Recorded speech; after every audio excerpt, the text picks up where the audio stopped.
அடங்காத Kim Jong Un 10 ஏவுகணைகளை AV அமெரிக்காவை வம்பிழுக்கும் வடகொரியா, பெரும் பதற்றம்.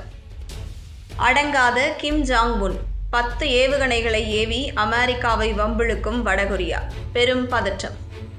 தென்கொரியாவும் அமெரிக்காவும் சேர்ந்து இராணுவ கூட்டு பயிற்சியில் இன்று ஈடுபட்டுள்ள நிலையில் வடகொரிய அதிபர் கிம் ஜாங் உன் 10 பாலிஸ்டிக் ஏவுகணைகளை ஏவி மிரட்டியுள்ளார். இதன் மூலம் அமெரிக்கா, தென்கொரியா, ஜப்பான் உள்ளிட்ட நாடுகளுடன் வம்பிழுத்துள்ள நிலையில் அதன் பின்னணி குறித்த பரபரப்பான தகவல்கள் வெளியாகியுள்ளன. வடகொரியாவும் தென்கொரியாவும் அண்டை நாடுகளாக உள்ளன. இரு நாடுகளிடையே காலம் காலமாக பிரச்சனை உள்ளது. இதில் வடகொரியா அதிபராக கிம் ஜாங் உன் உள்ளார். சக்தி வாய்ந்த பாலிஸ்டிக் ஏவுகணைகள் முதல் அணு ஆயுதம் வரை வடகொரியாவிடம் உள்ளது. ஆனால் தென்கொரியாவிடம் சக்தி வாய்ந்த ஆயுதங்கள் கிடையாது. இதனால் வடகொரியா தென்கொரியாவை மிரட்டி வருகிறது. இதற்கிடையேதான் அமெரிக்கா தென்கொரியாவுக்கு ஆதரவாக களமிறங்கியுள்ளது. வடகொரியா, அமெரிக்கா இடையே பகை உள்ளது. அதே வேளையில் அமெரிக்காவின் நட்பு நாடாக தென்கொரியா உள்ளது. இதனால்தான் அமெரிக்க அதிபர்கள் தென்கொரியாவிற்கு ஆதரவு நிலைப்பாட்டில் உள்ளனர். தென்கொரியாவில் அமெரிக்கா இராணுவ வீரர்கள் உள்ளனர். அதேபோல் போர் விமானங்களும் நிறுத்தப்பட்டுள்ளன. தென்கொரியாவின் பாதுகாப்புக்காக அமெரிக்கா இதனை செய்துள்ளது. இது வடகொரிய அதிபர் கிம் ஜாங் உன்னை கோபப்படுத்தியுள்ளது. இதனால் அவ்வப்போது அமெரிக்கா தென்கொரியாவை மிரட்டும் வகையில் ஏவுகணை சோதனைகளை கிம் ஜாங் உன் நடத்தி வருகிறார். இந்த நிலையில்தான் இன்று அமெரிக்காவும் தென்கொரியா வீரர்களும் இணைந்து இராணுவ கூட்டு பயிற்சியில் ஈடுபட்டு வருகின்றனர். ஒவ்வொரு ஆண்டும் அமெரிக்காவும் தென்கொரியாவும் சேர்ந்து ஃப்ரீடம் ஷீல்ட் என்ற பெயரில் கூட்டு பயிற்சி மேற்கொள்வது வழக்கம். இந்த பயிற்சி வரும் 19ஆம் தேதி வரை நடைபெறவுள்ளது.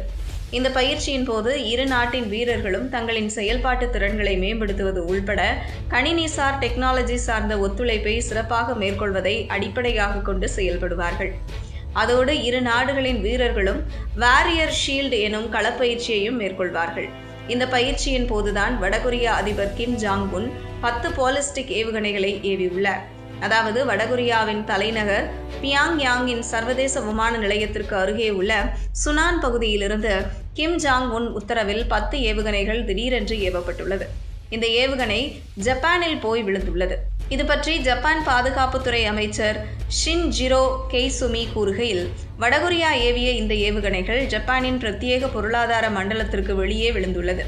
இந்த ஏவுகணைகளால் எந்தவொரு விமானங்கள் அல்லது கப்பல்களுக்கும் சேதம் ஏற்படவில்லை என்றார்.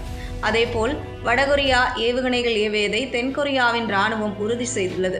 வடகொரியாவில் இருந்து ஏவப்பட்ட இந்த ஏவுகணைகள் சுமார் 350 கிலோமீட்டர் தூரம் பறந்து ஜப்பான் அருகே விழுந்ததாக தெரிவித்தார். தற்போது அமெரிக்காவும் தென்கொரியாவின் இராணுவமும் கூட்டு பயிற்சி மேற்கொண்டு வரும் நிலையில் இந்த சம்பவம் நடந்துள்ளது. இதனால் அமெரிக்கா, தென்கொரியா நாடுகள் வடகொரியாவை தீவிரமாக கண்காணித்து வருகிறது. அது மட்டுமின்றி அமெரிக்கா மற்றும் ஜப்பானுடன் தகவல்களை பகிர்ந்து கொண்டு முன்னெச்சரிக்கை நடவடிக்கை எடுக்கப்பட்டுள்ளதாக தென்கொரியாவின் கூட்டுப்படை தளபதிகள் குழு தெரிவித்துள்ளது. மேலும் தற்போதைய தென்கொரிய அதிபர் பிரதமர் கிம் மின் சியோக் அமெரிக்காவில் உள்ளார். அமெரிக்க அதிபர் டொனால்டு டிரம்பை சந்தித்து இரு நாடுகள் இடையேயான உறவை பலப்படுத்துவது பற்றிய பேச்சுவார்த்தைக்கு சில மணி நேரத்திற்கு முன்பு இந்த சம்பவம் நடந்துள்ளது.